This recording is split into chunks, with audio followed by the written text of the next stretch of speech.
The Senate will come to order. Will the clerk please call the roll? Bridges. Buckner.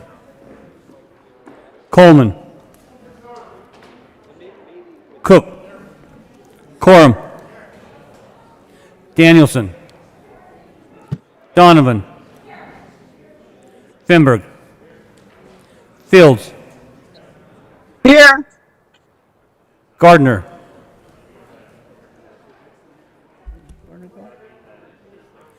Gardner.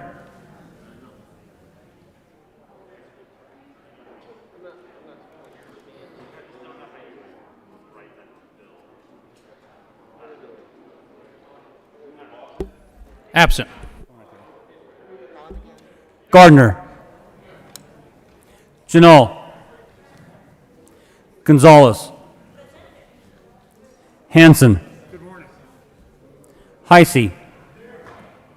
Holbert. Hawkins Lewis. Kirkmeyer. Polker. Lee. Liston. Lundeen. Moreno. Pedersen. Priola. Rankin. Rodriguez. Scott. Simpson. Smallwood. Sonnenberg. Story. Winter. Woodward. Senzinger. Mr. President. Here. The morning roll call is 35 present, 0 absent, 0 excused. We have a quorum. Would the good senator from Brighton please lead us in the Pledge of Allegiance? President, would everyone please stand? I pledge allegiance to the flag of the United States of America and to the republic for which it stands, one nation, under God, indivisible, with liberty and justice for all. Approval of the journal.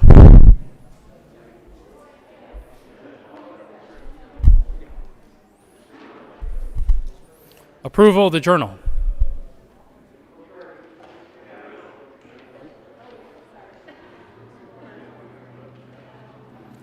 Senator Coker. Thank you, President. I move that the reading of the Journal of Wednesday, May 12th, 2021 be dispensed with and the Journal be approved as corrected by the Secretary. You have heard the motion. All those in favor say aye. All those opposed, no. The ayes have it. The motion is adopted. Senate Services. May 13th, correctly printed Senate Bill 269, correctly engrossed Senate Bill 8890, 156, 169, 236, and 238, correctly re-engrossed Senate Bill 9, 25, 57, 76, 131, 193, 194, 246, and 250, correctly revised House Bill 1011, 1122, 1211, correctly re-revised House Bill 1221 and 1259, correctly enrolled Senate Bills 15, 30, 58, and 77, SJR 16. Committee reports. May 12th, Committee on Judiciary. After consideration of the merits, the committee recommends the following: Senate Bill 266 be referred to the committee of the whole. Favorable recommendation placed on the consent calendar. May 12th, Committee on Judiciary. After consideration of the merits, the committee recommends the following: House Bill 1064 be referred favorably to the Committee on Appropriations. May 12th, Committee on Judiciary. After consideration of the merits, the committee recommends the following: House Bill 1142 be amended as follows: amended be referred to the committee of the whole with favorable recommendation placed on the consent calendar. May 12th, Committee on Business, Labor, and Technology. After consideration of the merits, the committee recommends the following: House Bill 1264 be referred favorably to the Committee on Appropriations. May 12th, Committee on Business, Labor, and Technology. After consideration of the merits, the committee recommends the following: House Bill 1263 be referred favorably to the Committee on Appropriations. May 12th, Mr. President, the Committee on Business, Labor, and Technology has had under consideration, had hearing on the following appointments, recommends appointments be placed on the consent calendar and confirmed. Members of the Pinnacle Assurance Board of Directors, effective January 1st, 2021, for terms expiring January 1st, 2026. Barbara Melman Davis of Denver, Colorado, serves as a representative with experience in finance or investments, but not an employee whose liability is insured by Pinnacle, reappointed. May 12th, Committee on Finance, after consideration of the merits, committee recommends the following: House Bill 1024 be referred favorably to the Committee on Appropriations. May 12th, Committee on Finance, after consideration of merits, committee recommends the following. House Bill 1027 be referred favorably to Committee on Appropriations. May 12th, Committee on Finance, after consideration of merits, committee recommends the following. House Bill 1141 be referred favorably to Committee on Appropriations. May 12th, Committee on Finance, after consideration of merits, committee recommends the following. House Bill 1201 be referred favorably to Committee on Appropriations. May 12th, Committee on Finance, after consideration of merits, committee recommends the following. House Bill 1216 be referred favorably to the Committee on Business, Labor, and Technology. May 12th, Committee on Finance, after consideration of the merits, committee recommends the following. Senate Bill 251 be referred favorably to Committee on Appropriations. May 12th, Committee on Finance, after consideration of the merits, committee recommends the following. Senate Bill 257 be referred favorably to Committee on Appropriations. May 12th, Committee on Agriculture and Natural Resources, after consideration of the merits, committee recommends the following. Senate Bill 245 be amended as follows, and so amended be referred to Committee on Appropriations with favorable recommendation. May 12th, Committee on Agriculture and Natural Resources, after consideration of the merits, committee recommends the following. House Bill 1260 be amended as follows, so amended be referred to the Committee on Appropriations with favorable recommendation. May 12th, Committee on Agriculture and Natural Resources, after consideration of merits, committee recommends the following. House Bill 1262 be referred favorably to Committee on Appropriations. May 12th, Committee on Health and Human Services, after consideration of merits, the committee recommends the following. House Bill 1237 be referred to committee whole favorable recommendation placed on the consent calendar. May 12th, Committee on Health and Human Services, after consideration of merits, the committee recommends the following. House Bill 1206 be amended as follows, so amended be referred to Committee on Appropriations with favorable recommendation. May 12th, Mr. President, the Committee on Health and Human Services had under consideration, had hearing the following appointments, recommends appointments be placed on the consent calendar and confirmed. Member of the Solid and Hazardous Waste Commission for a term expiring August 1st, 2023. Mark Keys of Steamboat of Severance, Colorado, to serve as a member of the regulated industry and as a Democrat appointed. May 12th, Mr. President. The Committee on Health and Human Services has had under consideration, had hearing the following appointments, recommends appointments be placed on the consent calendar and confirmed. Members of the Solid and Hazardous Waste Commission for a term expiring August 1st, 2022. Matthew Crisp of Sterling, Colorado, serve as a representative of the government community and as unaffiliated and occasioned by the resignation of Stephanie Gillette of Berthoud, Colorado, appointed. For terms expiring August 1st, 2023, Charles Adams of Lakewood, Colorado, serves as a member of the regulated industry and as an unaffiliated appointed. Andrea Trujillo Guajardo of Lakewood, Colorado, serves as a representative of the public at large and as a Democrat appointed.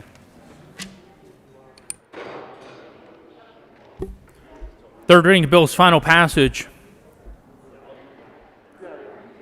Will the clerk please read the title to Senate Bill 156?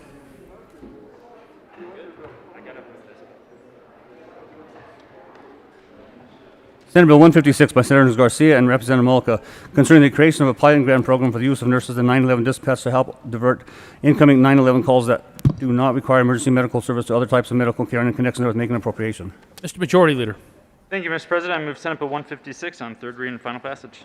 is there any discussion? Seeing none, the motion before the body is the passage of Senate Bill 156 on third reading and final passage. Are there any no votes?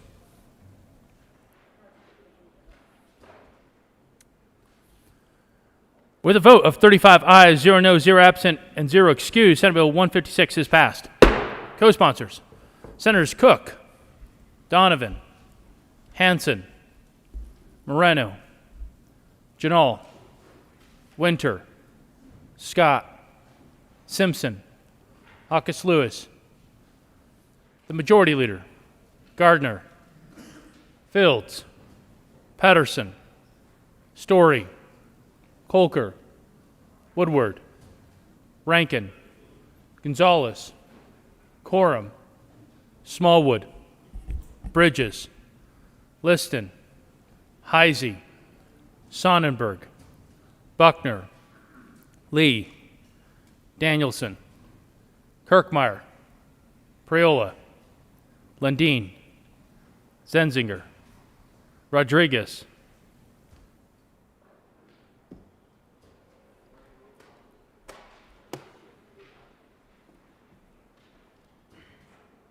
will the clerk please read the title to Senate Bill 236?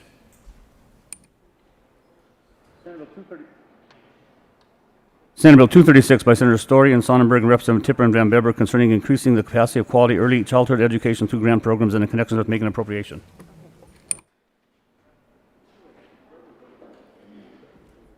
Senator Sonnenberg. Thank you, Mr. President. I move Senate Bill 236 on third reading and final passage. Is there any discussion? Seeing none, the motion before the body is the passage of Senate Bill 236 on third reading and final passage. Are there any no votes?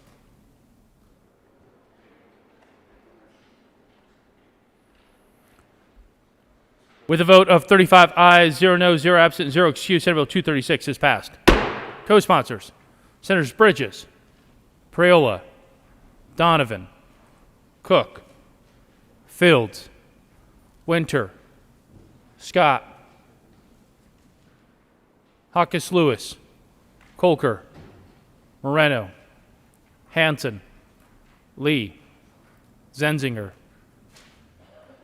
Janol, Gonzalez, Woodward, Smallwood, Patterson, Buckner, Rodriguez, Danielson, the Majority Leader, Heisey. Please add the President.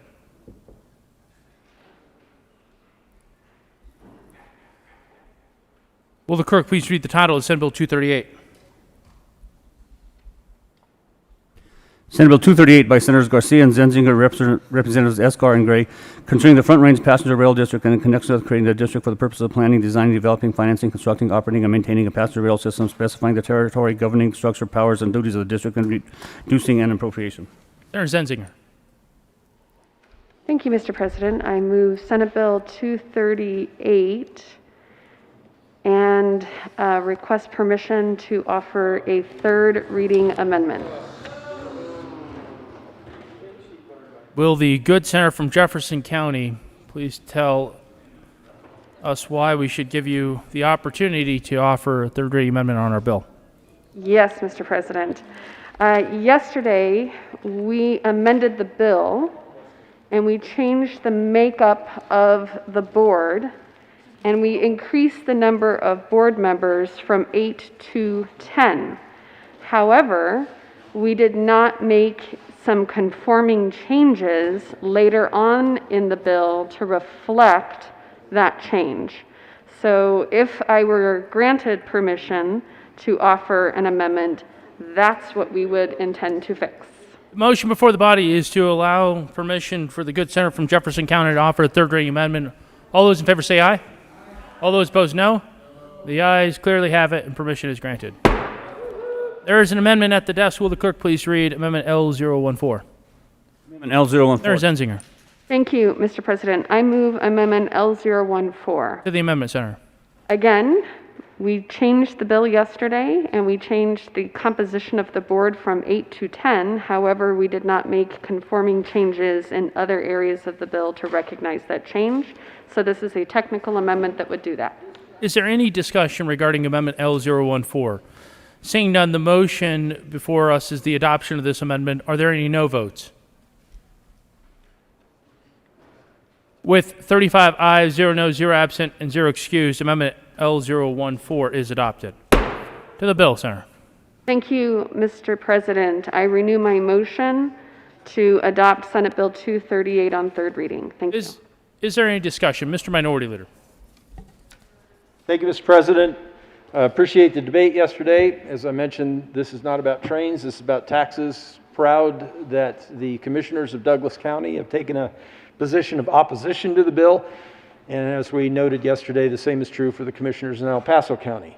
How you get from the Trinidad area down along the New Mexico border up to the northern border along Cheyenne, along the I-25 corridor, without going through El Paso and Douglas County, I'm not sure, but ask for a no vote. Having no further discussion, the motion before the body is the passage of Senate Bill 238 on third reading and final passage. Are there any no votes? Mr. Minority Leader. Senators Lundin, Gardner, Cook, Sonnenberg, Scott, Liston, Kirkmeyer, Woodward, Smallwood. With 25 aye votes, 10 no votes, 0 absent, and 0 excused, Senate Bill 238 is passed. Co-sponsors, Senators Moreno, Hanson, Janal, Story, Majority Leader, Lee, Hawkes Lewis, Buckner, Pedersen, Danielson.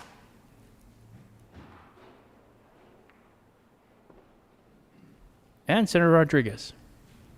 Senator Fields. And Senator Gonzalez. Great. Will the clerk please read the title to House Bill 1211? House Bill 1211 by Representative Amabali and Senator Lee concerning regulations for restrictive housing in local jails. Senator Lee. Thank you, Mr. President. I move House Bill 1211 on third reading and final passage, and humbly ask permission to offer a third reading amendment. Will the good senator from Colorado Springs please explain why the body should allow you permission to offer a third reading amendment? I was asked to do so by the Office of Behavioral Health, who just wanted to move a provision from one place in the statutes to another, and I feel we should accommodate their request. The question before the body is to allow the good senator from Colorado Springs permission to offer a third reading amendment. All those in favor say aye. All those opposed, no. The ayes have it. Permission is granted. There is an amendment at the desk. Will the clerk please read Amendment L019? L01. Senator Lee. Thank you, Mr. President. I move Amendment L019 to House Bill 1211. To the amendment, Senator. The amendment merely moves a amendment that was passed in committee that provided funding under the jail-based behavioral health services from one provision in the statute or one section of the statute to another. It's non-substantive, and it's considered important by the office, so I move the amendment. The motion is for the adoption of Amendment L019. Are there any no votes? With a vote of 35 ayes, 0 noes, 0 absent, 0 excused, Amendment L019 is adopted. To the bill, Senator Lee. Thank you, Mr. President. I move House Bill 1211 on third reading and final passage and ask for an aye vote. Is there further discussion? Seeing none, the motion before the body is the passage of House Bill 1211. Are there any no votes? Senators Liston, Simpson, Gardner, the Minority Leader, Heisey, Sonnenberg, Quorum, Lundin, Scott, Cook, Kirkmeyer, Woodward, Rankin, Smallwood.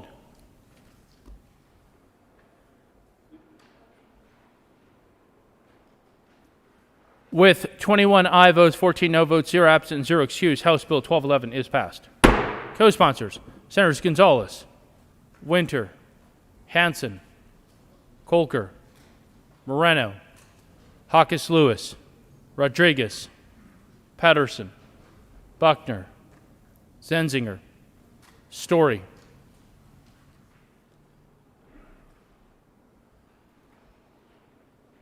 Will the clerk please read the title to House Bill 1122? House Bill 1122 by Representative Froelich and Larson and Senators Kolker and Janol concerning establishing a commission to improve first responder interactions with persons with disabilities and in connection therewith making an appropriation. Senator Kolker. Thank you, Mr. President. I move House Bill 1122 on third reading, final passage. Is there any discussion? Seeing none, the motion before the body is the passage of House Bill 1122. Are there any no votes? Mr. Minority Leader. Senators Sonnenberg, Lundin, Rankin, Kirkmeyer, Liston.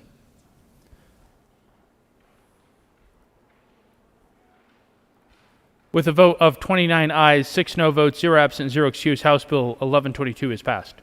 Co-sponsors, Senators Moreno, Bridges, Winter, Buckner, Fields, Woodward, Gonzalez, Story, Lee, Danielson,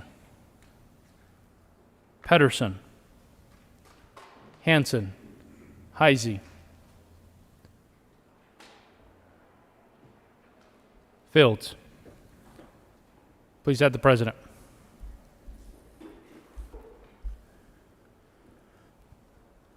Will the clerk please read the title to House Bill 1011?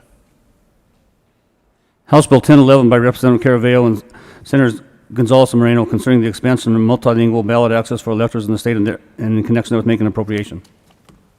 Senator Gonzalez. Thank you, Mr. President.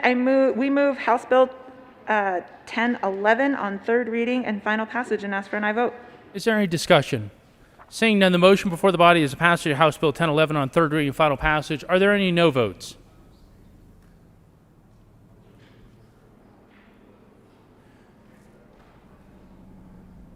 Senators Sonnenberg, Lundin, Simpson, Minority Leader, Rankin,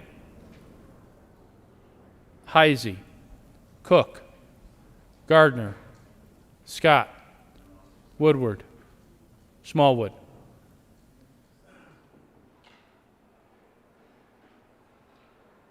Minority Leader. With a vote of 24 ayes, 11 no votes, 0 absent, 0 excused, House Bill 1011 is passed. Co-sponsors, Senators Danielson, Buckner, Janal, Bridges, Hawkes Lewis, Fields, Donovan, Hanson, Story, Patterson, Winter, Lee, Kolker, the Majority Leader, Zenzinger. Please add the President. Will the clerk please read the title to Senate Bill 091? Senate Bill 91 by Senators Liston and Rodriguez and Representative Byrd and Larson concerning limitations on credit transaction charges. Senator Liston. Thank you, Mr. President. Mr. President, I move Senate Bill 91 on third reading and final passage. Ask for an aye vote. Is there any discussion? Seeing none, the motion before the body is passage of Senate Bill 091. Are there any no votes? Senators Bridges, Moreno,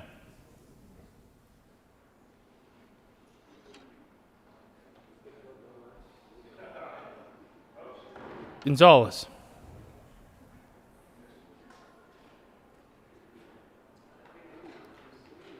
Lee,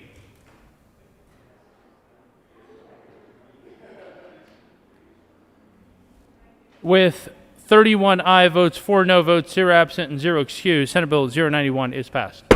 Co-sponsors, Mr. Minority Leader, Senator Gardner,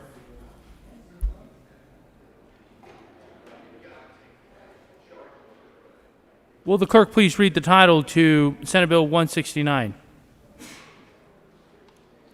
Senate Bill 169 by Senator Buckner and Representative Ricks and Exlar concerning protecting consumers from unfair discrimination in insurance practices. Senator Buckner. Mr. President, I move for the adoption of Senate Bill 169 on third reading and final passage. Is there any discussion? Seeing none, the motion before the body is passage of Senate Bill 169 on third reading and final passage. Are there any no votes? Senators Sonnenberg, Cook, Lundin, Gardner, Liston, Priola, Woodward, Coram, Simpson, Heisey, Kirkmeyer, Rankin, the Minority Leader, Scott. With 21 aye votes, 14 no votes, 0 absent, 0 excused, Senate Bill 169 is passed. Co-sponsors, Senators Moreno, Story, Fields,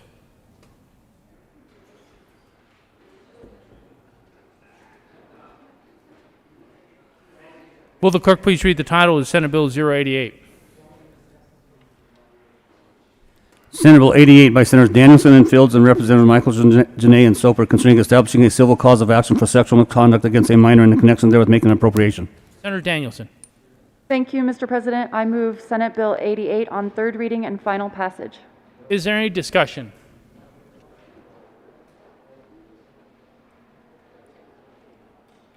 Senator Gardner.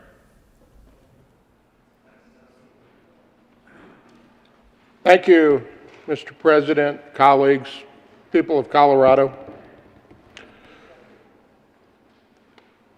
I am compelled this morning to speak just briefly on my vote on Senate Bill 88. We had a very good debate on Senate Bill 88 yesterday. And if one listened to the arguments and case made by the proponents, one might conclude that this was an argument, a challenge between those who believe that the victimization of children in the most heinous, unspeakable ways should be punished, should be condemned, and somehow with those who don't believe that. Well, let me be clear. I believe 34 other members of this chamber believe that the acts of perpetrators, victimizers of children are despicable, unspeakable, and worthy of condemnation.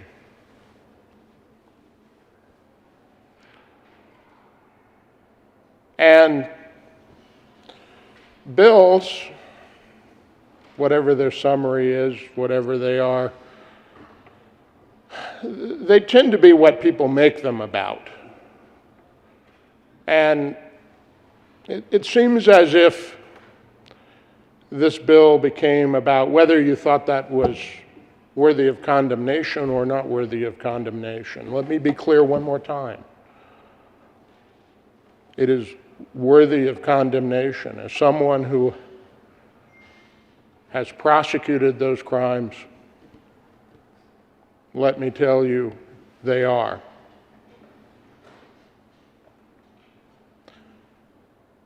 But the bill itself, the substance of the bill, and that's what we vote on, the bill itself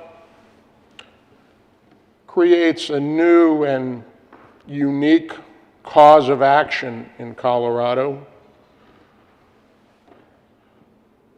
In my experience, there may be other instances, but to my knowledge, none that appears nowhere else in our legal systems across all of our U.S. jurisdictions, and that is to create a cause of action today that says one will be liable today for something 50 years ago or 40 years ago. Make no mistake, I'm going to say this one more time, a heinous act.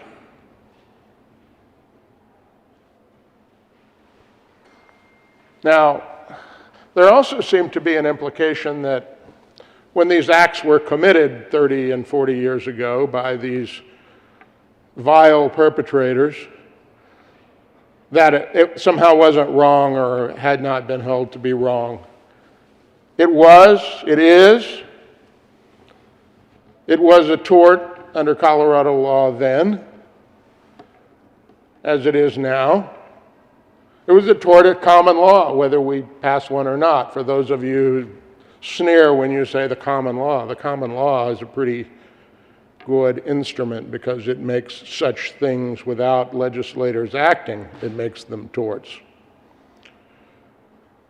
So what was the deal and why do we need to do this?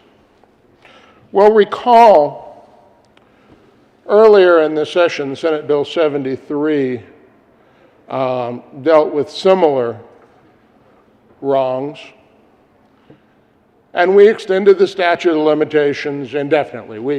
I say we extended it, we removed all statute of limitations on these wrongs. We've already done that for crimes. It was done some time ago.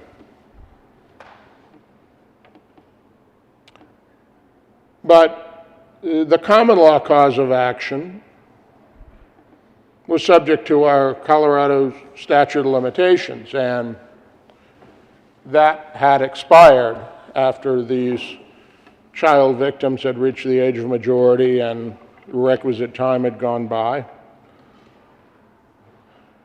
And so they could not seek relief in the court.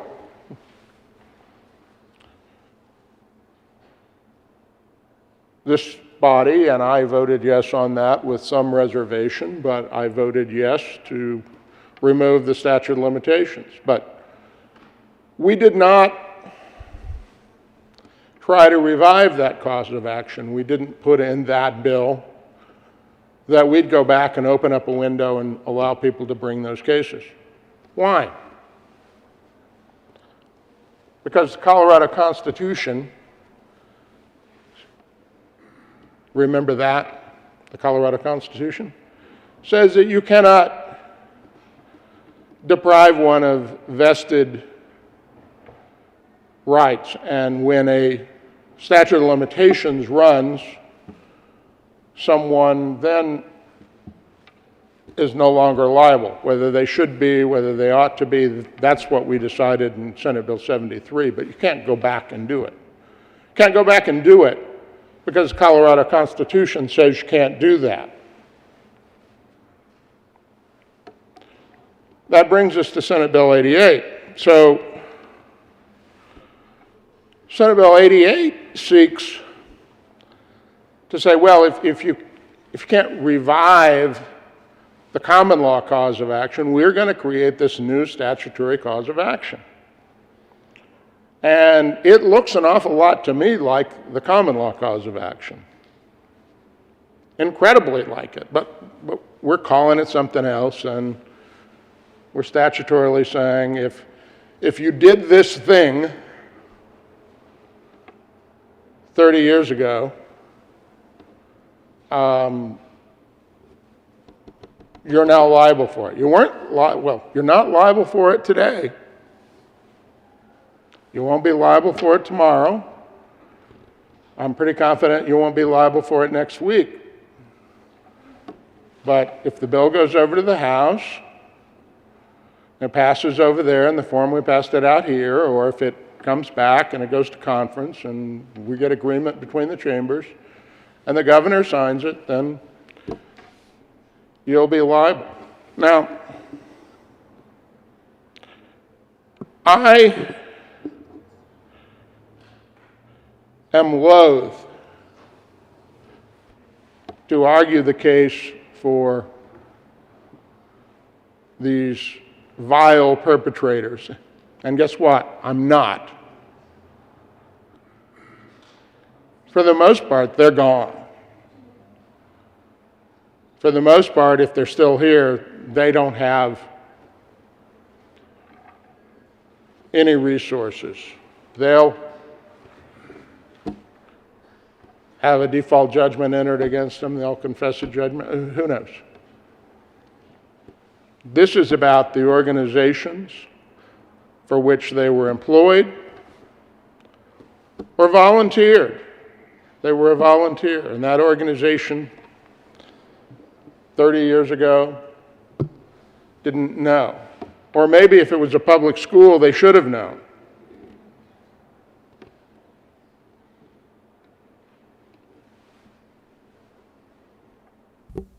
And we're going to reach back in time to nonprofit organizations, churches, governmental entities, where all of the people who were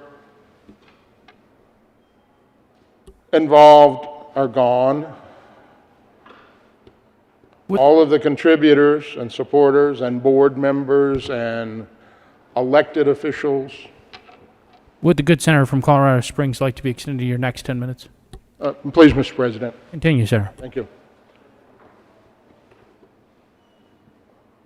All are gone. And we have new people. And by the way, in this day and age, we've already extended the statute of limitations. There are best practices. I'm not saying this doesn't continue to happen, but my hope is that for all of us and all of our efforts about this, our joint efforts, that it doesn't happen in the way and in the time and with the cover-up and everything else that has happened in the past.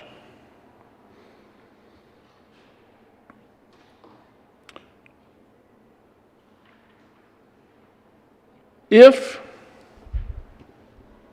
and let me, I guess you can't say this enough in this argument. If it were possible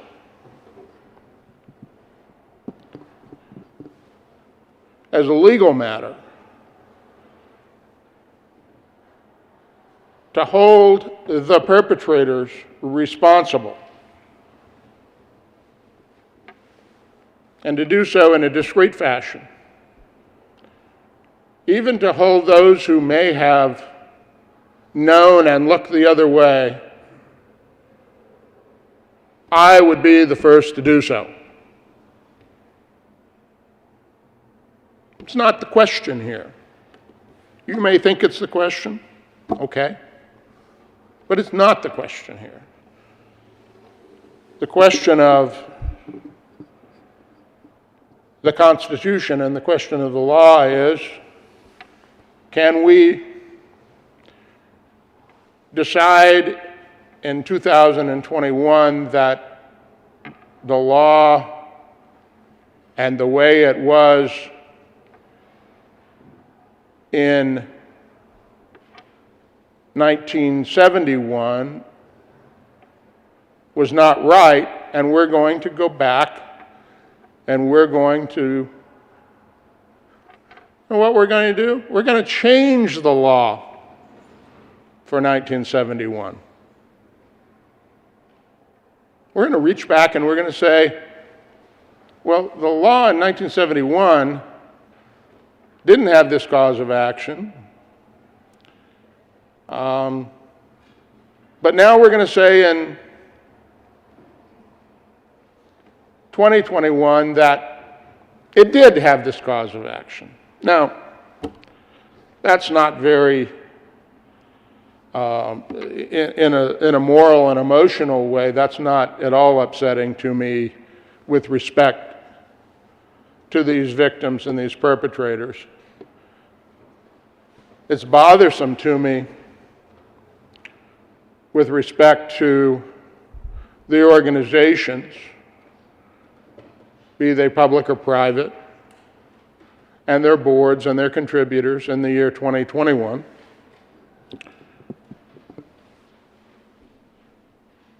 But it's even more bothersome to me that if you can reach back and say that the law wasn't something in 1971, it was something else, then what else can we say the law was in 1971?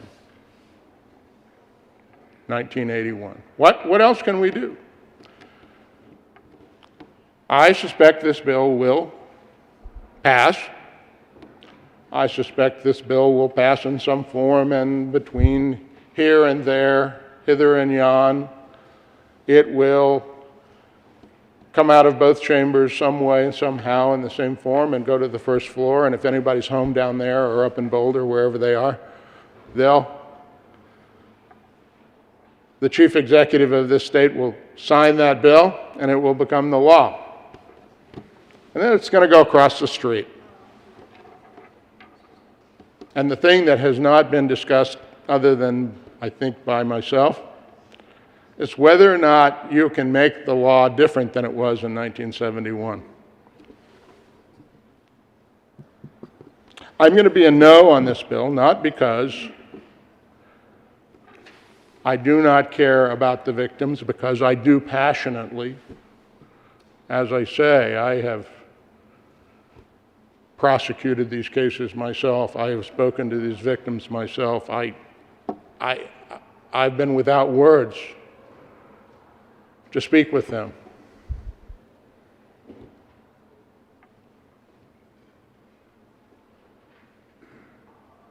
But I am going to be a no, because you cannot, should not, I contend, as a constitutional matter, cannot change the law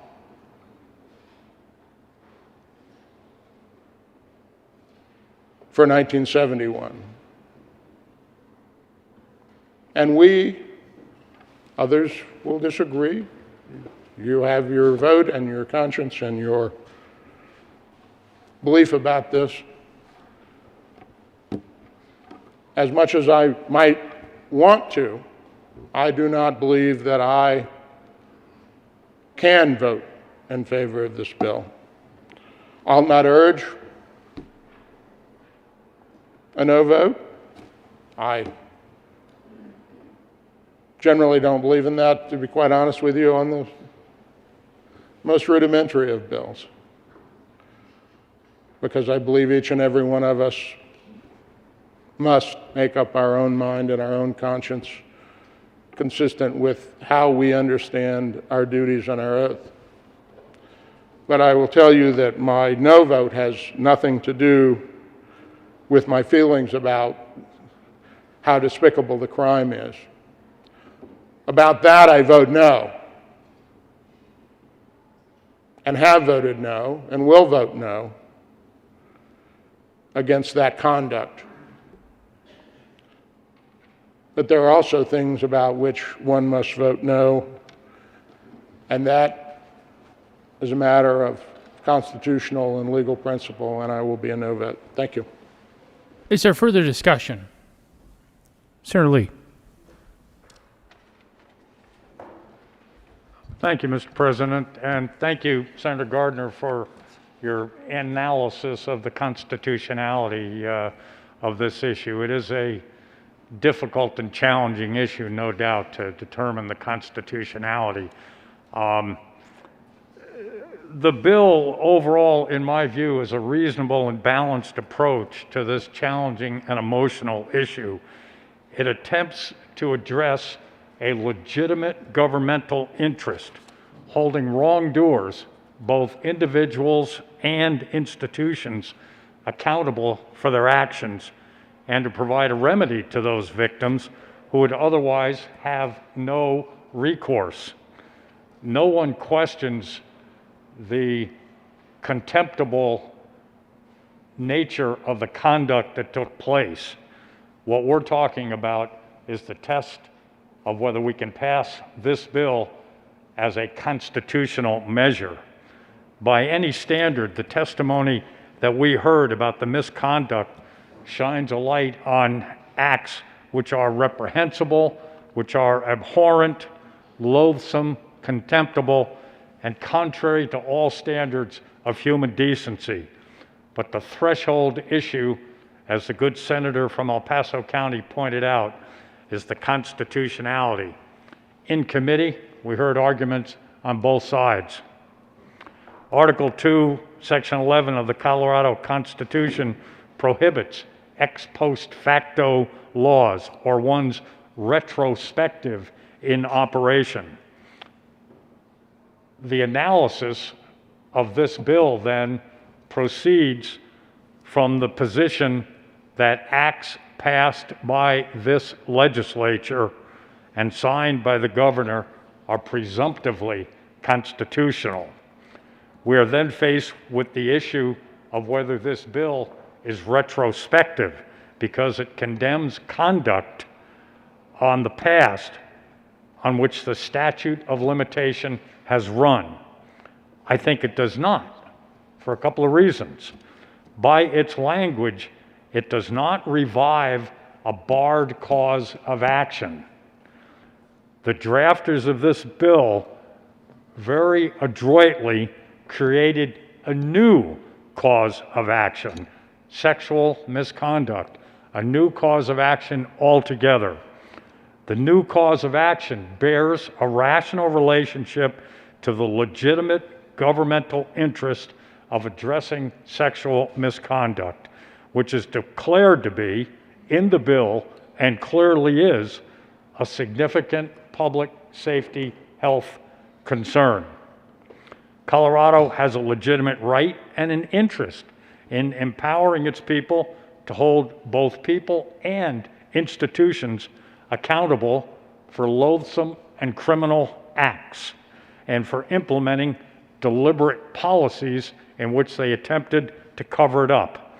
A statute is not unconstitutionally retrospective merely because it operates on facts occurring before its adoption.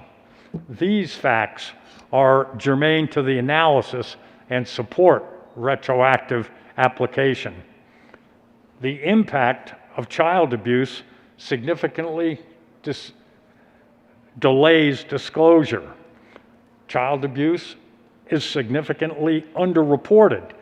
Children do not disclose abuse, so people don't know about it. Denial of any understanding of the abuse by children is a reason they don't report it. They don't realize what's being done is wrong, so they don't report it. Minimization and denial of a negative impact. Co-conspirator guilt. These weren't acts that were contributed to by one individual and unknown by others. Also, fear of the abuser. Deter disclosure, and then the consequences of disclosure. So in its operation, this bill enacts a remedial change and thus is not violative of Article 2, Section 11. The bill adopts a reasonable approach to the issue of vicarious liability of youth organizations, the employers, for the acts of its agents, its employees, and its volunteers. And that is a legitimate approach for this legislature to take. The organization is not liable unless it knew or should have known of the risk and failed to take action to monitor or supervise, or made no effort to do so. The organization is not liable if it took remedial action. So for these reasons, I find the bill to be consistent with the Constitution's retroactive provisions, and I urge an aye vote.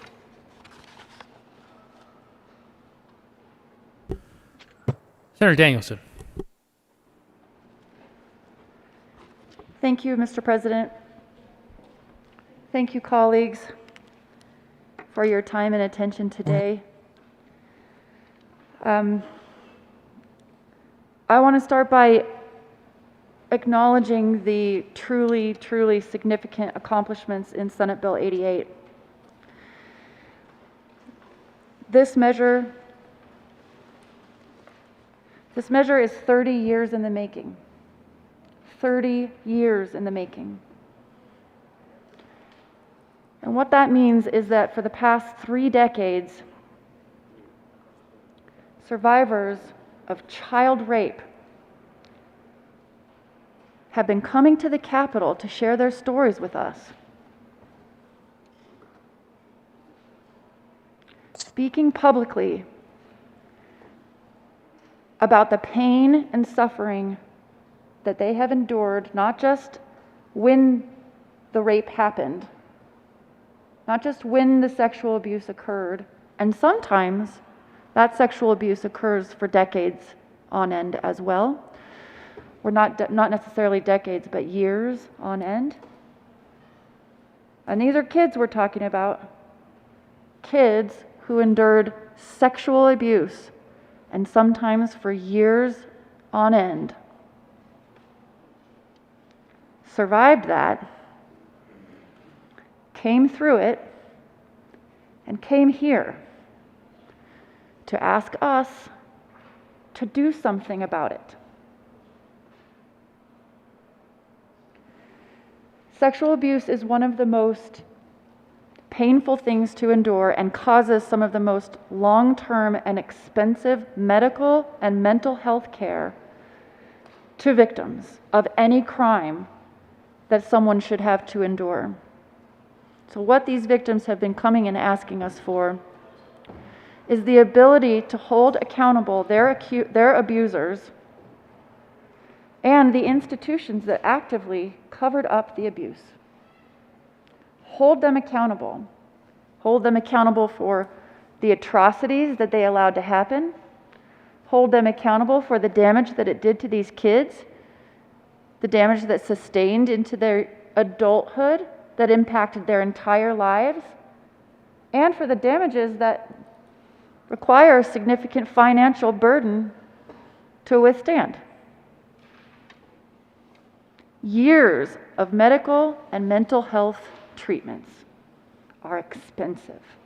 So not only do these victims of child rape have to endure what happened to them, they have to pay for it on their own. The average age that someone comes to terms and is able to disclose and come forward with what happened to them as a kid is 52. 52 years old.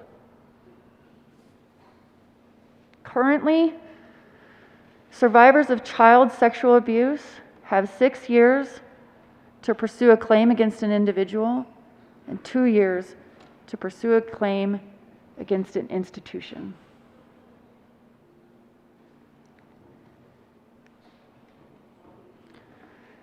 The legislature has failed the survivor community for 30 years.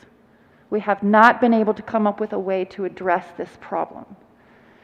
Although there has been a well-documented and lengthy, horrible history of the institutional cover-up, the participation by powerful institutions in the rape of children.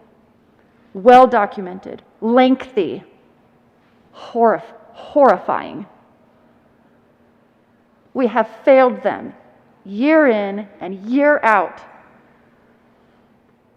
I do not want the Senate to be another one of the state's institutions that fails these victims. What we have produced is a constitutional approach to solve this problem for the first time ever, to allow survivors of child rape to come forward and pursue a claim against their abusers and the institutions that actively covered it up.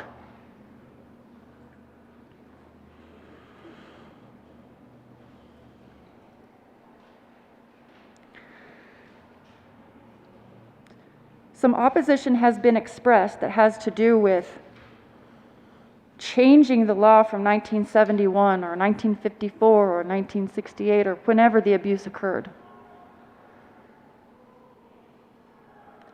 Child rape was not acceptable yesterday. Child rape was never an acceptable way to treat a child 50, 100, 300, 400, 500 years ago. If there isn't an adult in this state that doesn't know that raping a child, and going even further than that, if you're an institution where a parent has placed the care of said child in your hands, instead of protecting the child against a rapist, you protect yourself and your institution. That was not acceptable in 1971, and that is not acceptable now. But finally, we have put in front of you a constitutional approach to allow childhood rape survivors to come forward and pursue a claim against their abusers and the institutions that covered it up. Do you want this Senate to stand on the side of the child rapists and the powerful institutions that covered it up? Or can we first, for the first time, stand together with the children who were raped?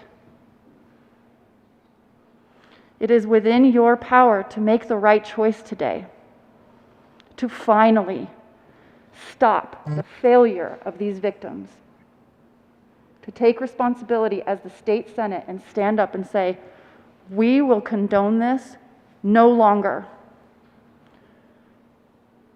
I want to acknowledge and thank right now the countless survivors who have fought this fight for literally decades now.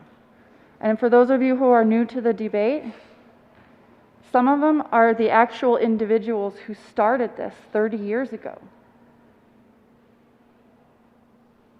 And what do we demand of them?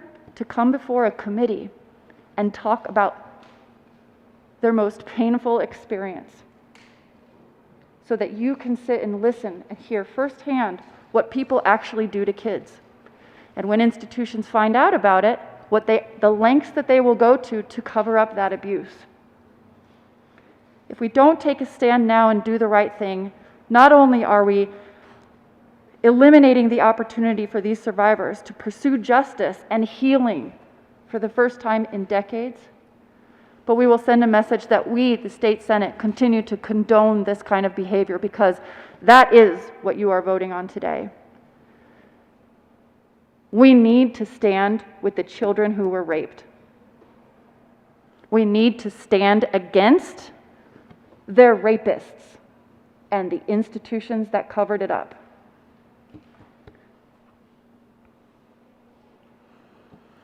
So thank you to the community for your persistence and your dedication and all that you have done to see this day come forward, because I am confident that we, the Senate, will do the right thing today and finally stand with the survivor community. This is a major accomplishment, and your yes vote today you can be extraordinarily proud of, to be part of this historic step forward. Thank you again, Mr. President. Thank you, colleagues. And again, I urge an aye vote on Senate Bill 88. Having no further discussion, the motion before the body is the passage of Senate Bill 088 on third reading, final passage. Are there any no votes? Senators Sonnenberg, Gardner, Liston, Rankin.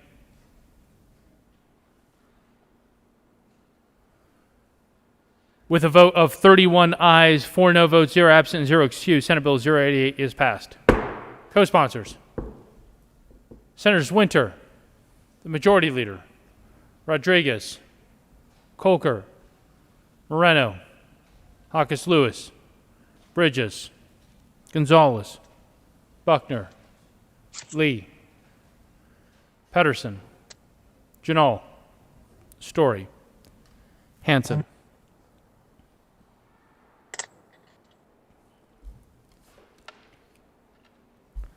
Coleman.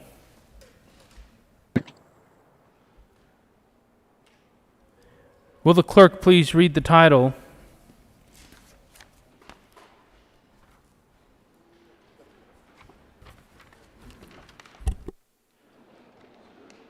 Well, members, before we move on to general order, second reading of bills, please join me in recognizing Senator Tate, who's joining us today.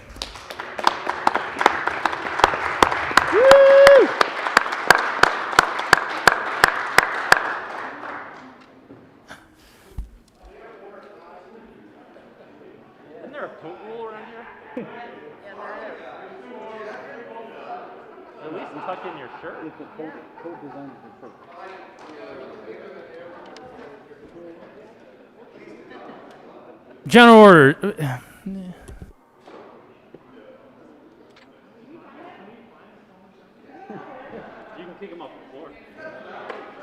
Members, should we fine the former senator for not wearing a coat or a tie? The former senator from Centennial will be fined $3. General order, second reading of bills, consent calendar. Senator Coleman. I beat you to it. Senator Sonnenberg. You can leave a tip. Shit, we could raise funds with this. Senator Coleman. Thank you, Mr. President. I move the Senate resolve itself into the committee of the whole for consideration of general orders, second reading of bills, consent calendar.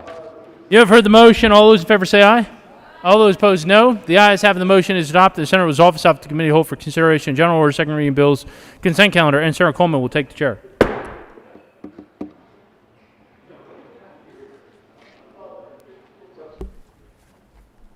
The committee will come to order and the Colt rule is relaxed. Will the clerk please read the title of all the bills on the general orders, second reading of bills, consent calendar? House Bill 1247 by Representative Jackson and McKean and Senator Danielson, concerning allowing the Department of Public Health and Environment to award a percentage of the total value of an annual contract to a grantee or a grant program of the department upon the execution and renewal of the annual contract. House Bill 1272 by Representative Cutter and Bradfield and Senator Danielson, concerning financing supports to the Office of the concerning enhancing supports to the Office of the Child Protection Ombudsman and its role concerning child protections. Majority Leader Finberg. Thank you, Mr. Chair. I move for the adoption of all the bills on the consent calendar and their associated committee reports, which includes House Bill 1247 and House Bill 1272, along with the Health and Human Services Committee report. Is there any discussion on any of the committee reports? The motion of the body, before the body is adoption of all the committee reports, the general order, second reading of bills, consent calendar. All those in favor say aye. Opposed, no. The ayes have it, and the committee reports are adopted.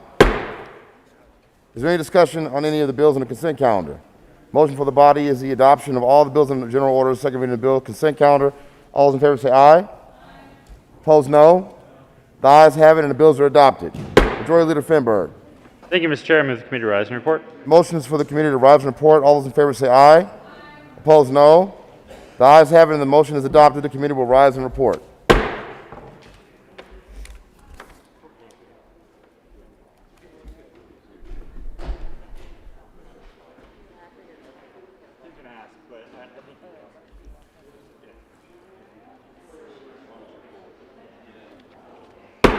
The Senate will come to order. Senator Coleman. Thank you, Mr. President. The committee has had a number of bills under consideration. Will the clerk please read the report? Mr. President, the committee of the whole begs these reports out in consideration the following task bills being the second reading thereof and makes the following recommendations thereon. House Bill 1247, House Bill 1272 is amended, passed the second reading, ordered to rise and place on the calendar for third reading, final passage. Senator Coleman. Thank you, Mr. President. I move the report. The motion is for the adoption of the committee of the whole report. Are there any no votes? With 35 aye votes, 0 no, 0 absent, 0 excused, the committee of the whole report is adopted. House Bill 1247, House Bill 1272 is amended, passed in second reading, ordered to revise and placed on the calendar for third reading and final passage.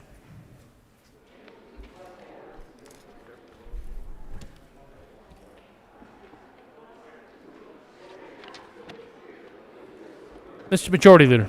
Thank you, Mr. President. I move to lay over general order second reading of bills, which include Senate Bill 174 and Senate Bill 87 until tomorrow.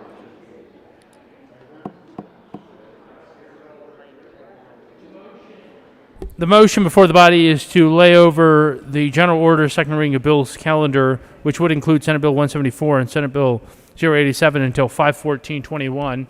All those in favor say aye. All those opposed, no. The ayes have it. The motion is adopted, and those bills will lay over until the date requested and keep their place on the calendar.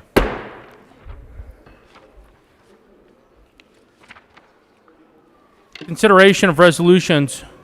Mr. Majority Leader. Thank you, Mr. President. I move that Senate Joint Resolution 20 lay over until Thursday, May 20th. You have heard the motion. All those in favor say aye. All those opposed, no. The ayes have it. The motion is adopted.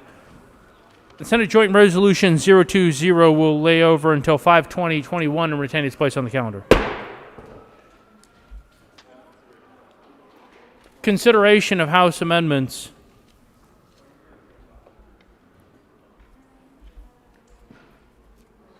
Will the clerk please read the title to Senate Bill 021? Senate Bill 21 by Senators Buckner and Heisey and Representative Young and Carver concerning enactment of the audiology and speech language pathology interest interstate compact and in connection with making appropriation. Senator Buckner. Mr. President, I move that the Senate concur with the House amendments to Senate Bill 21. Is there any discussion? Seeing none, the motion is that the Senate concur with House amendments on Senate Bill 021. Are there any no votes? With a vote of 35 ayes, 0 no, 0 absent, and 0 excused, that motion is adopted. Senator Heisey. Thank you, Mr. President. I move for the repassage of Senate Bill 21. The motion is for the repassage of Senate Bill 021. Are there any no votes?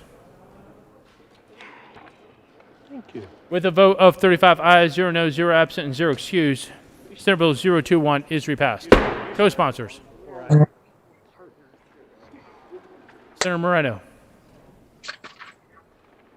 Will the clerk please read the title to Senate Bill 064? Senate Bill 64 by Senators Garcia and Cook and Representative Mullica concerning criminalizing retaliation against an elected official in connection with making an appropriation.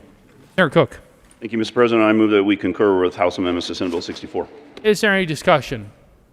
Seeing none, the motion is that the Senate concur with House amendments on Senate Bill 064. Are there any no votes? With a vote of 35 ayes, 0 no, 0 absent, 0 excused, that motion is adopted. Senator Cook. Thank you, Mr. President. I move for the readoption of Senate Bill 64. The motion is for the repassage of Senate Bill 021. Are there any no votes? Senator Sonnenberg. With the vote, no votes on 021. Excuse me, Senate Bill 64. Senator Smallwood and Senator Sonnenberg are recorded as no votes on 64. Repassage. Mr. Minority Leader.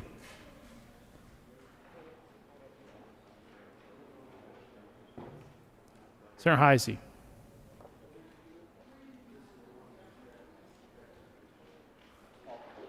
With 30...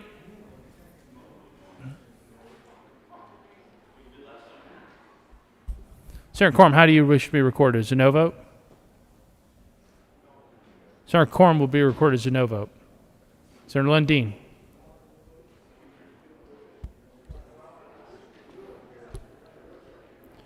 With 29 ayes, 6 no votes, 0 absent, 0 excused, Senate Bill 064 is repassed. Co-sponsors, Senators Moreno.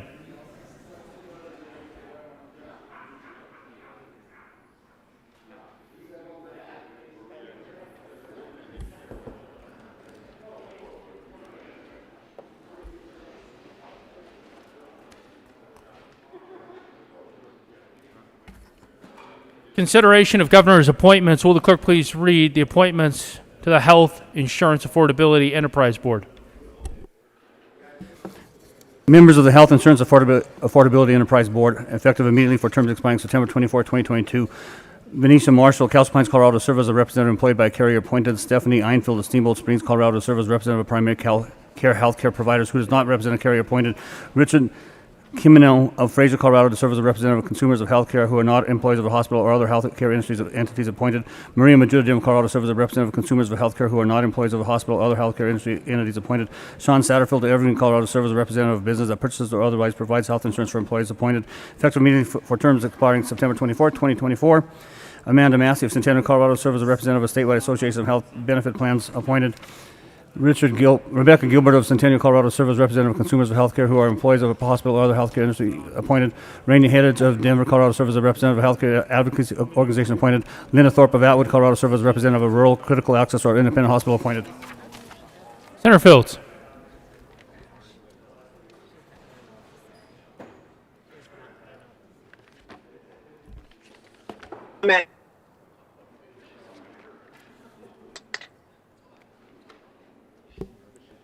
Senator Fields, go ahead. My hand on my head like this. I did not raise my hand.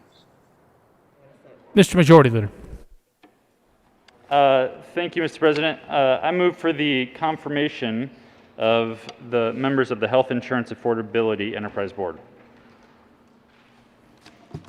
The motion is for the confirmation of those appointments. Is there any discussion? Senator Smallwood.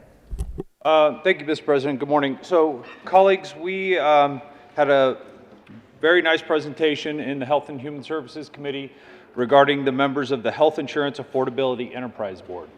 So, as a quick reminder, this board was created last year. I believe it was Senate Bill 215, the senator from Commerce City, and I had a lively debate over this. We didn't agree on the formation of this board to begin with. However, I did have some confidence in decisions of the board once I knew that there would be a seat on the board, and we had a lot of conversations about the makeup of the board. One of the seats, colleagues, of this board is to represent the employers in our state, as well as the employees in our state. And the reason why this is so important is because, as you'll remember, Senate Bill 215 imposed a tax on premiums across our state. Individual premiums, small group premiums, large group premiums. 2.1%, colleagues, if you buy your insurance from a for-profit carrier, like many of us do here in the state of Colorado. 2.1% of your premiums. So this is a large number that employers need to pay and that their employees need to pay. So I was very eager to see the appointment that the governor would make to represent the thousands of employers in our state and literally the millions of employees across our state. So we went through the list. And the candidate brought forth by the governor to be the representative, and I would encourage you to look at the language of this, colleagues, to serve as the representative of a business that purchases or otherwise provides health insurance for its employees, with an S at the end. So somebody that represents employers and all of their employees. So who did the governor choose to put on the board? Somebody from Arrow Electronics or Coors, or from New Belgium Brewing, from Vail Resorts, list goes on and on and on. Somebody who is impacted by this 2.1% premium tax fee that they have to pay. So had a very nice, very intelligent, well-spoken person, Sean Satterfield of Evergreen, Colorado, to serve as that member. Probably immensely qualified to serve as the representative of consumers of healthcare who are not employees of a hospital, or consumers of healthcare who are not an employee in the healthcare industry. This fine woman could be placed in all sorts of positions on the board, but instead our governor decided to appoint them as the representative of employers and employees. So we asked the question in the Health and Human Services Committee. I would love for any of my colleagues to come up and tell me if I misunderstood what I heard in committee. But this employer employs one employee, colleagues. One employee. This is a representative for its employees, with an S, and our nominee has one employer to represent thousands of employers, with one employee to represent the millions of non-government employees across our state. Colleagues, come on. This is the best we can do for industry in the state of Colorado.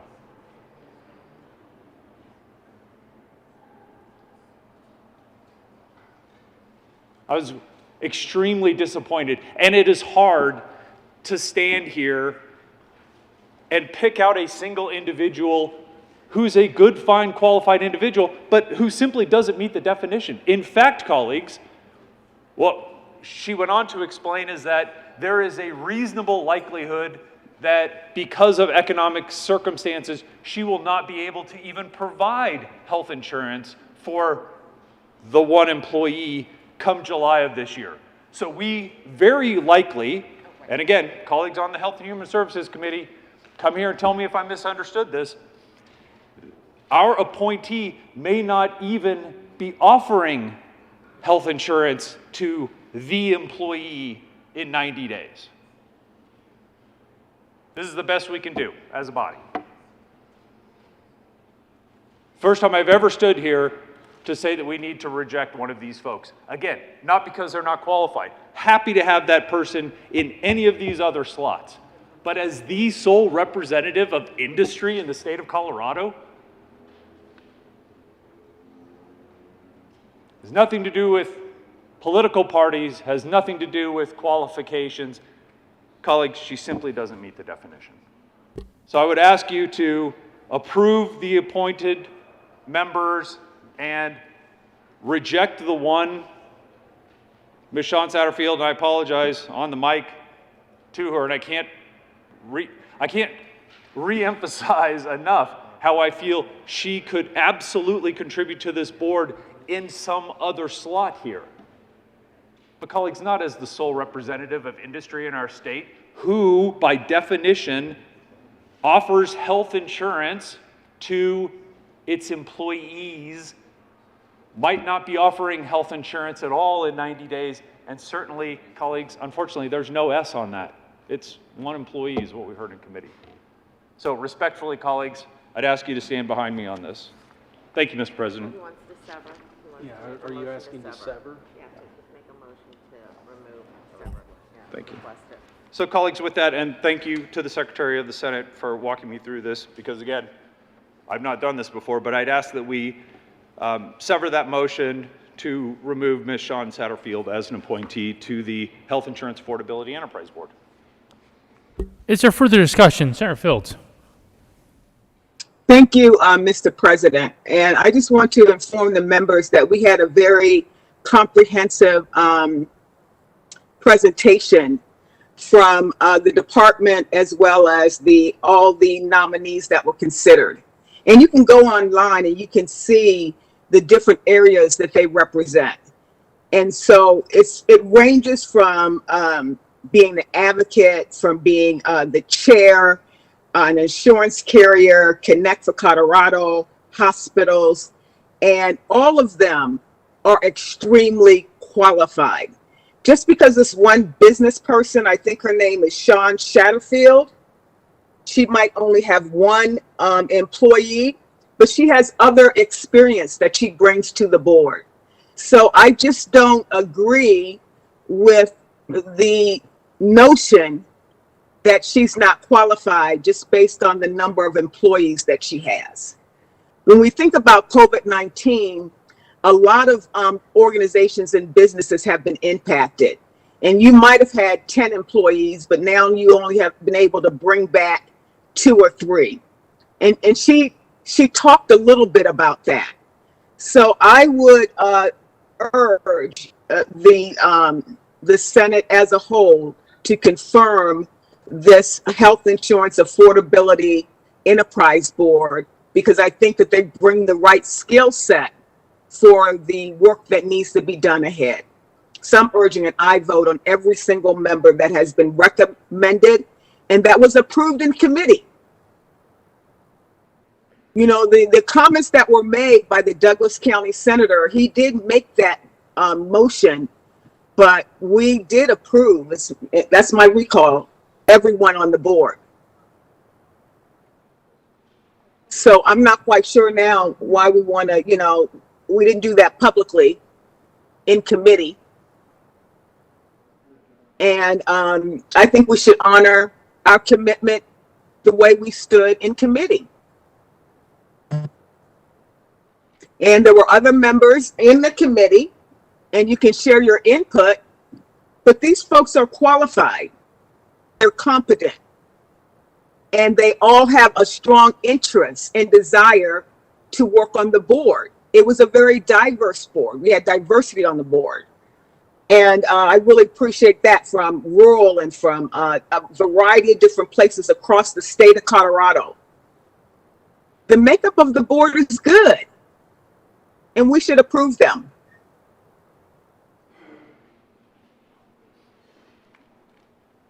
Thank you, Senator Fields. Senator Kirkmeyer is recognized. Thank you, Mr. President.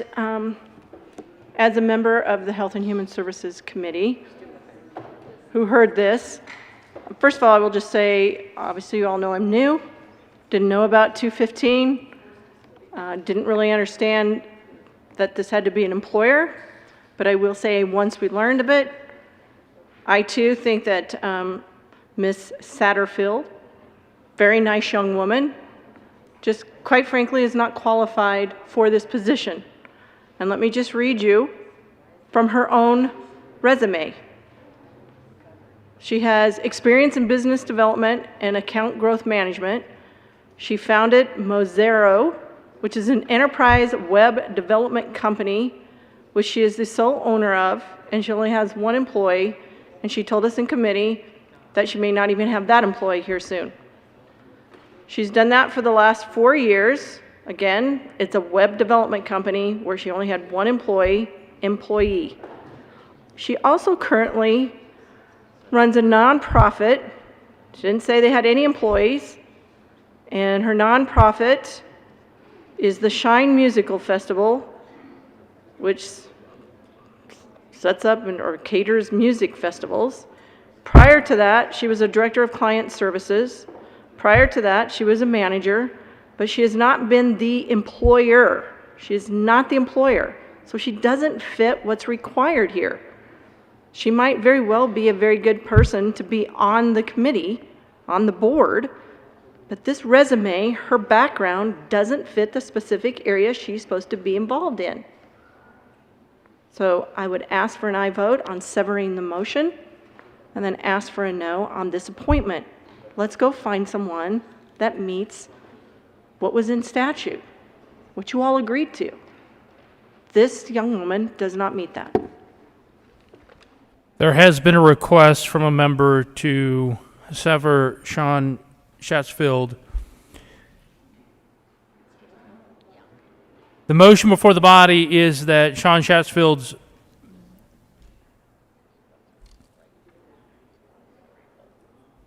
will be severed from the Health Insurance Affordability Enterprise Board. Are there any no votes?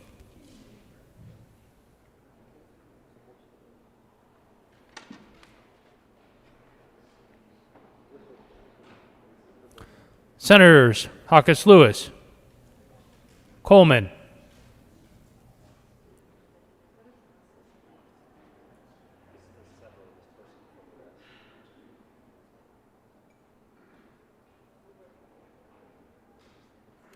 Majority Leader Donovan, Fields, Gonzalez, Janal, Zenzinger, Kolker. With 26 aye votes, 9 no votes, 0 absent, and 0 excused,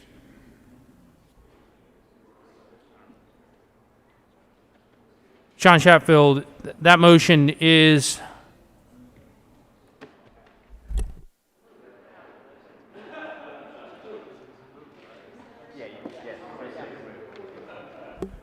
removed.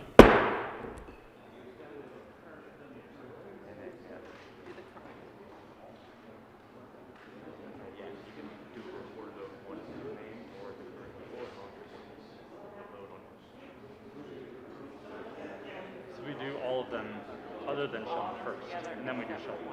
Exactly. Yeah, do the remaining.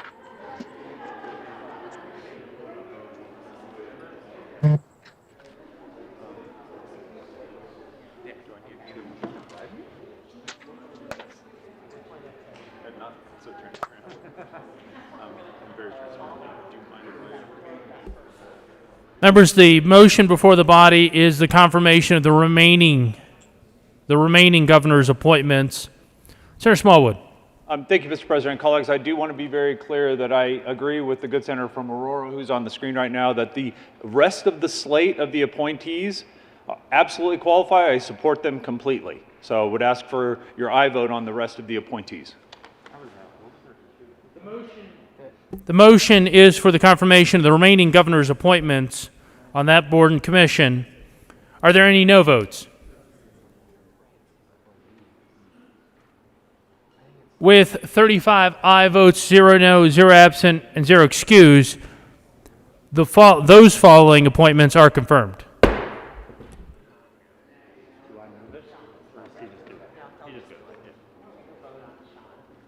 The remaining question before the body is the vote on the confirmation of Sean Schatzfield. Are there any no votes? Senators Simpson, Gardner, Cook, Lundin, Liston, Heisey, Sonnenberg, Lee, Rankin, Coram, Scott, Kirkmeyer, Woodward, Priola, Smallwood, the Minority Leader, Kolker,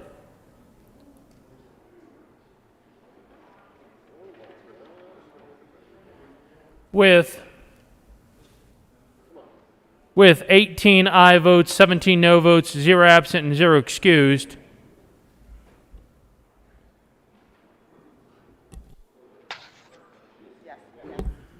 Sean is confirmed.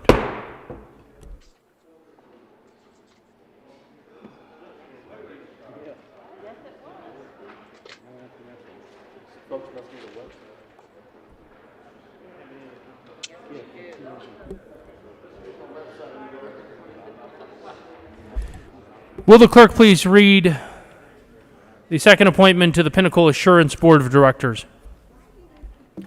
Members of the Pinnacle Assurance Board of Directors effective January 1st, 2021 for term expiring January 1st, 2024. Akasha Asper of Denver, Colorado serves as an employee whose liability is insured by Pinnacle occasioned by the resignation of Fiona Elizabeth Arnold of Denver, Colorado appointed. Senator Rodriguez. Thank you, Mr. President. I move for the confirmation of Akasha Ashbar to the Pinnacle Assurance Board of Directors. Is there any discussion? Seeing none, the motion is for the confirmation of the governor's appointments on the Pinnacle Assurance Board of Directors. Are there any no votes?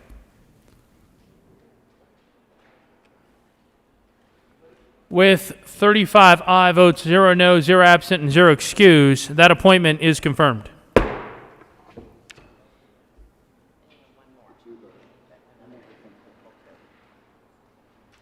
Will the clerk please read the second appointment to the Pinnacle Assurance Board of Directors? Member of the Pinnacle Assurance Board of Directors for term expiring January 1st, 2022, Jesus Salazar of Denver, Colorado serves as an employer whose liability is insured by Pinnacle Assurance occasioned by the resignation of Jeffrey L. Cummings of Arvada, Colorado appointed. Senator Rodriguez. Thank you, Mr. President. I move for the confirmation of Jesus Salazar to the Pinnacle Assurance Board of Directors.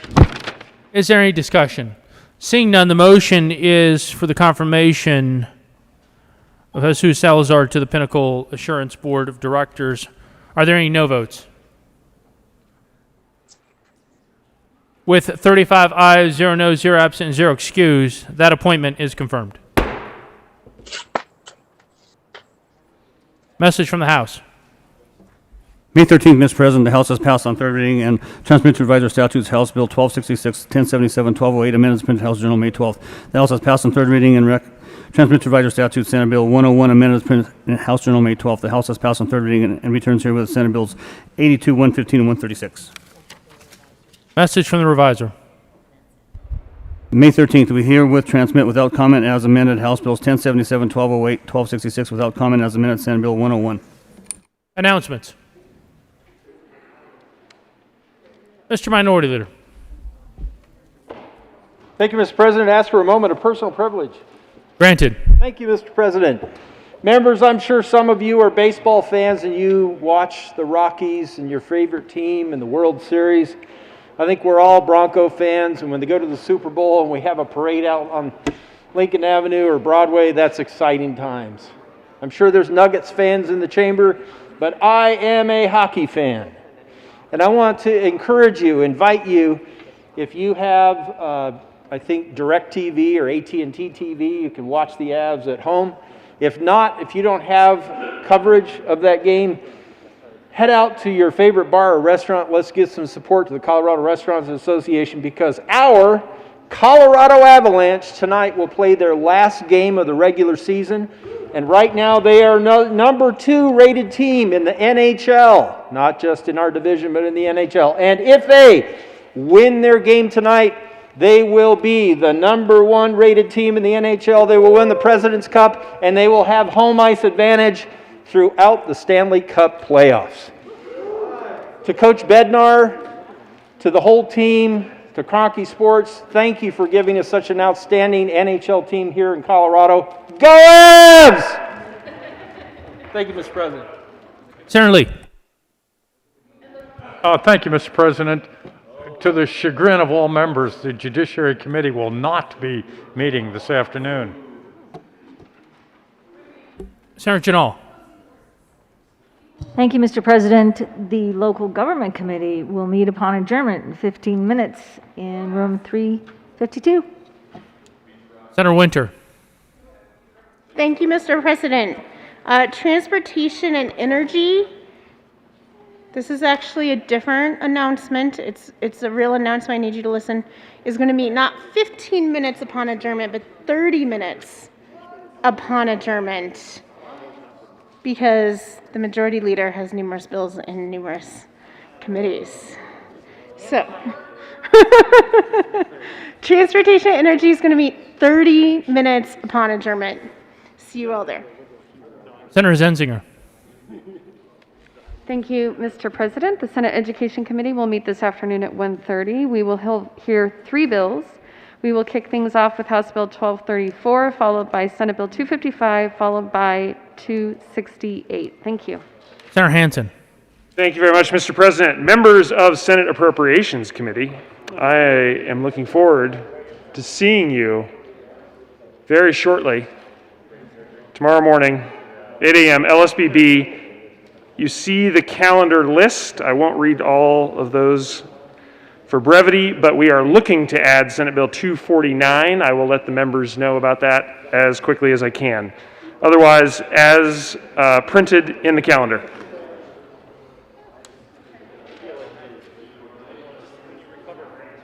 Senator Gardner. Thank you, Mr. President. I request a moment of personal privilege. Granted. Thank you, Mr. President. Members, colleagues, if I can have your attention for a moment. One requests personal privilege for many reasons, and one of them in the rule is to discuss matters of the day. A matter of the day was my hometown newspaper this morning. This is the hometown newspaper of all of the good senators from El Paso County. And it calls to our attention a matter of public policy, and it's called The Price of Going Too Soft on Crime. And it has an interesting story about a bill passed by this body in 2019 called the Colorado Chance to Compete Act, the Ban the Box Bill. And I won't read it all, though I probably could in 10 minutes. It basically talks about a case that occurred in Loveland, where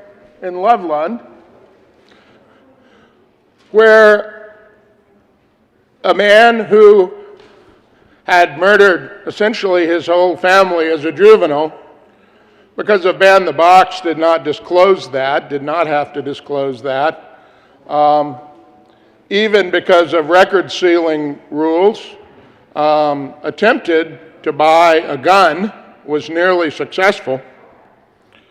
And the editors of the Gazette called to our attention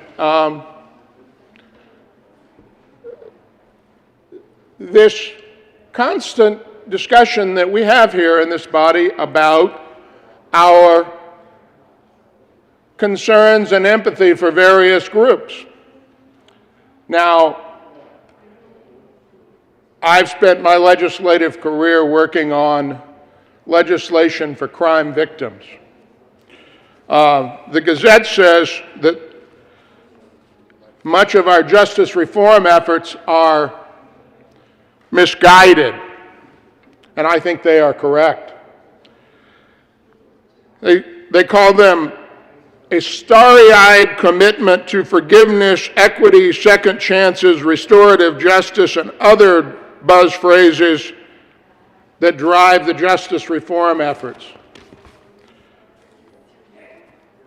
But that lost in the rush by politicians to preen with righteous indignation about the unfairness of the justice system is the unfairness of fixing the system on the backs of crime's many voiceless victims. I commend this to your reading, members. The things that we do have consequences here, and they have consequences for victims of crime, for the safety of our communities.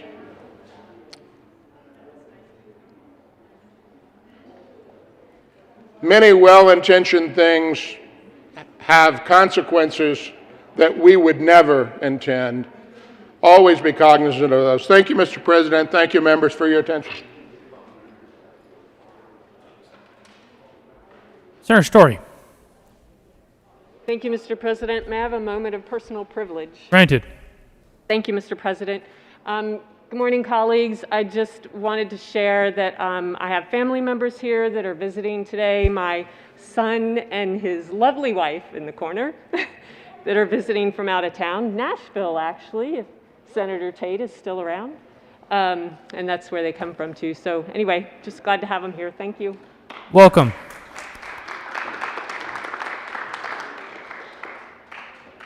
Having no further announcements, Mr. Majority Leader.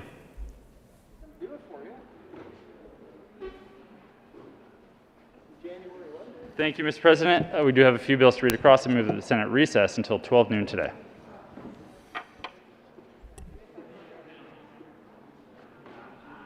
I'll let you decide if you'd like to be here or not. But we won't be taking action. You have heard the motion. All those in favor say aye. All those opposed, no. The ayes have it, and the Senate will stand in recess until 1200 hours today.